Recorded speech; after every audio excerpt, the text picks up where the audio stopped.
Assalamualaikum warahmatullahi wabarakatuh.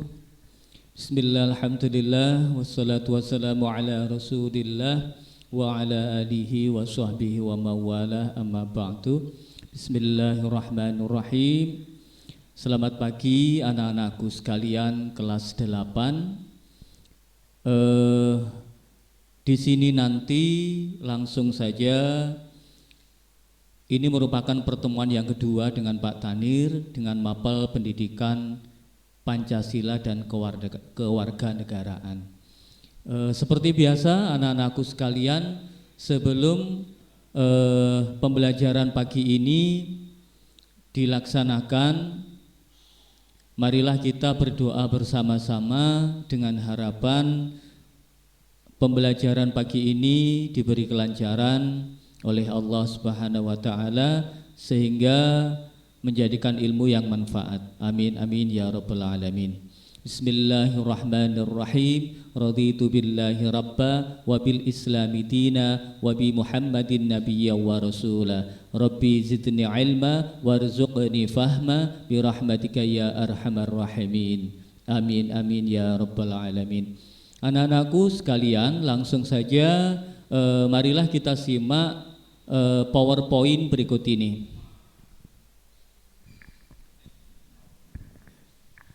Anak-anakku sekalian,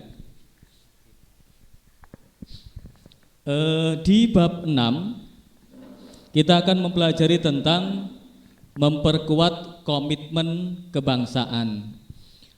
Sebelumnya di bab 5 kemarin itu menjelaskan tentang keberagaman. Jadi setelah kita mempelajari keberagaman, nah sekarang kita akan mempelajari tentang memperkuat komitmen kebangsaan.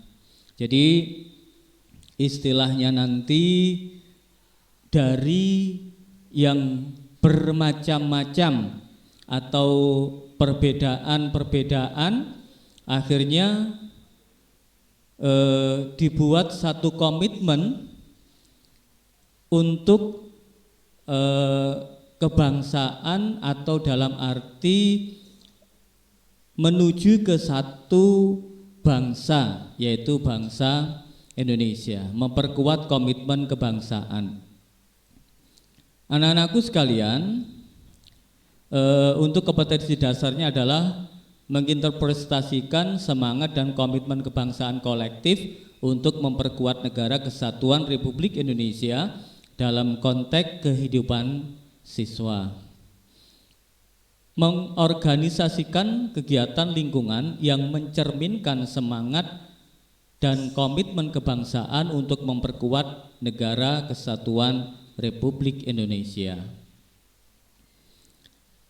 Terus kemudian kompetensi intinya adalah menghargai dan menghayati ajaran agama yang dianutnya, menunjukkan perilaku jujur, disiplin, tanggung jawab, peduli, toleransi, gotong royong, santun, dan percaya diri dalam berinteraksi secara efektif dengan lingkungan sosial dan alam dalam jangkauan pergaulan dan keberadaannya. Memahami dan menerapkan pengetahuan dalam hal ini adalah faktual, konseptual, prosedural, dan metakognitif berdasarkan rasa ingin tahunya tentang ilmu pengetahuan, teknologi, seni budaya terkait fenomena dan kejadian tampak mata. Yang terakhir, mengolah, menyaji, dan menalar dalam ranah konkret. Dalam hal ini menggunakan, mengurai, merangkai, memodifikasi, dan membuat. Dan ranah abstrak meliputi menulis, membaca, menghitung, menggambar, dan mengarang sesuai dengan yang dipelajari di sekolah dan sumber lain yang sama dalam sudut pandang atau teori. Anak-anakku sekalian, tentang semangat dan komitmen kebangsaan pendiri negara, bangsa Indonesia lahir dan bangkit melalui sejarah perjuangan bangsa yang pernah dijajah oleh Belanda dan Jepang.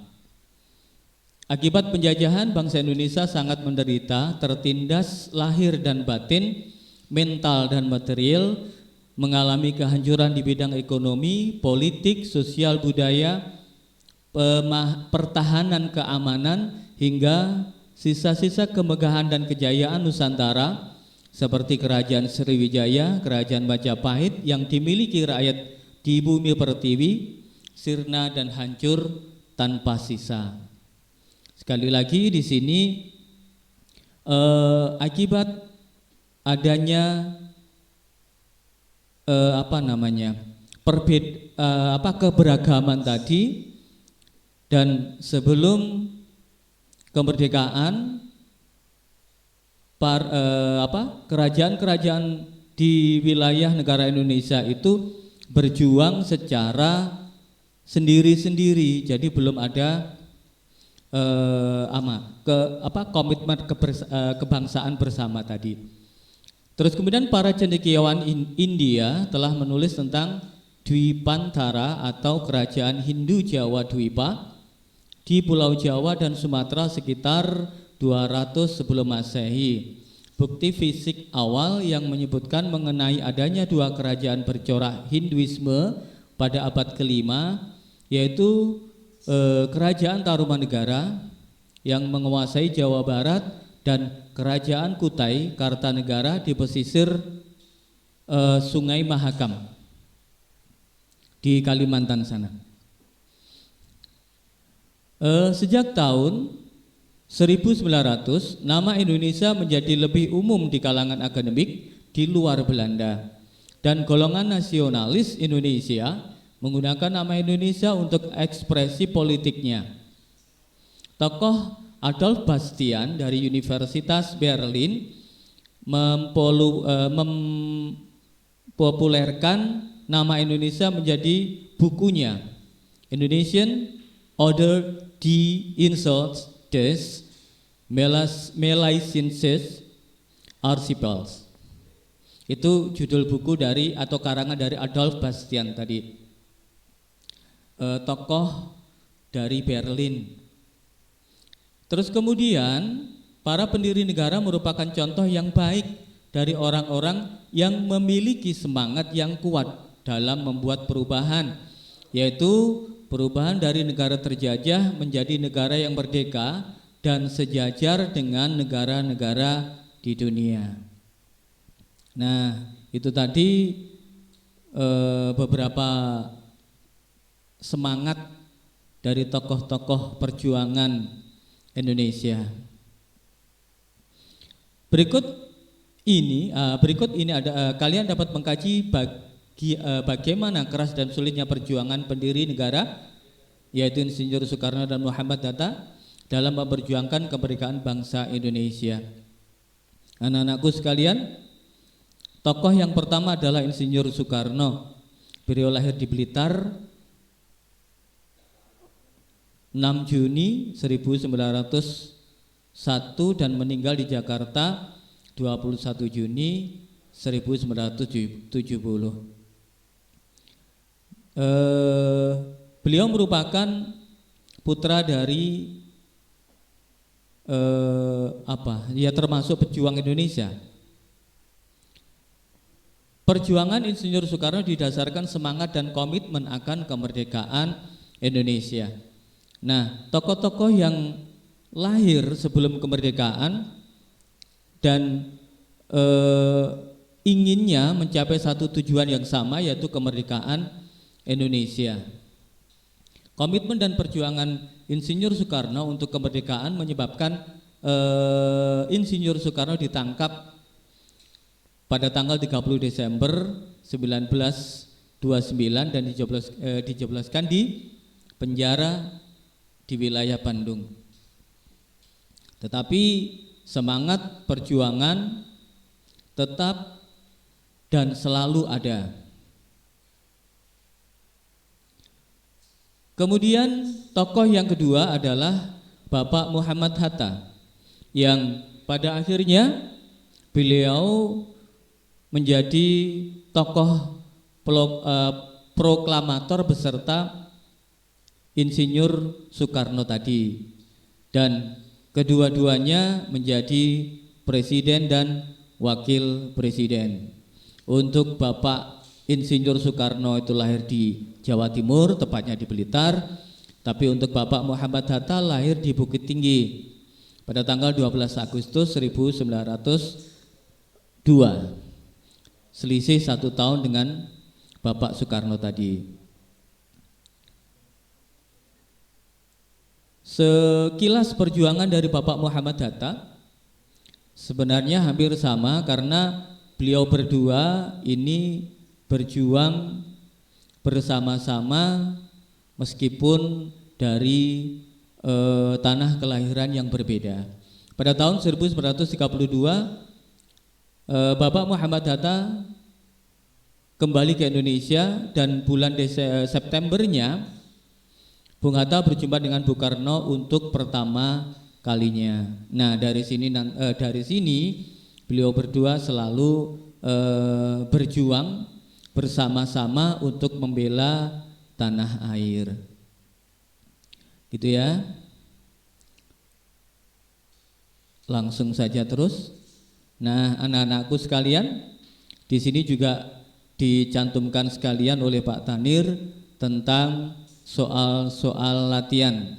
Tetapi untuk di PowerPoint ini anak-anak tidak usah mengerjakan, nanti akan dibuat Google Form sehingga soal-soal tersebut bisa kalian kerjakan melalui Google Form saja. Begitu anak-anakku sekalian. Sekali lagi, sebentar lagi kalian akan menghadapi PTS atau istilahnya mid semester. Anak-anakku sekalian, tetap semangat belajarnya meskipun belum bisa berjumpa dengan Bapak Ibu guru, tetapi sekali lagi setiap pagi mulai hari Senin sampai hari Sabtu, Bapak Ibu guru pengajar kelas 8 selalu menyapa kalian dan memberikan ilmu atau materi pembelajaran, sehingga apa? Sekali lagi anak-anakku sekalian, bahwa jangan sampai dengan sistem daring ini kalian akan merasa tidak pernah ada atau tidak diajar. Nah, karena apa? Sekali lagi setiap pagi Bapak Ibu guru selalu memberikan materi, dan alhamdulillah juga anak-anak menyimaknya. Dan untuk yang belum menyimaknya, anak-anakku bisa menyimak pembelajaran itu misalkan nanti melalui FB-nya SMP Al-Huda atau melalui YouTube-nya SMP Al-Huda. Sekali lagi anak-anakku tetap semangat belajar dan jaga kesehatan dengan mengurangi aktivitas di luar, mengurangi aktivitas berkumpul dengan teman-teman, fokus untuk belajar di rumah dan menjaga diri dari aktif di luar rumah. Terima kasih anak-anakku, semoga pembelajaran pagi ini seperti harapan di awal tadi akan menjadikan ilmu yang manfaat untuk kalian semuanya. Baiklah anak-anakku, seperti biasa kita akhiri pembelajaran pagi ini dengan membaca hamdalah bersama-sama. Alhamdulillahi Rabbil Alamin. Assalamualaikum warahmatullahi wabarakatuh.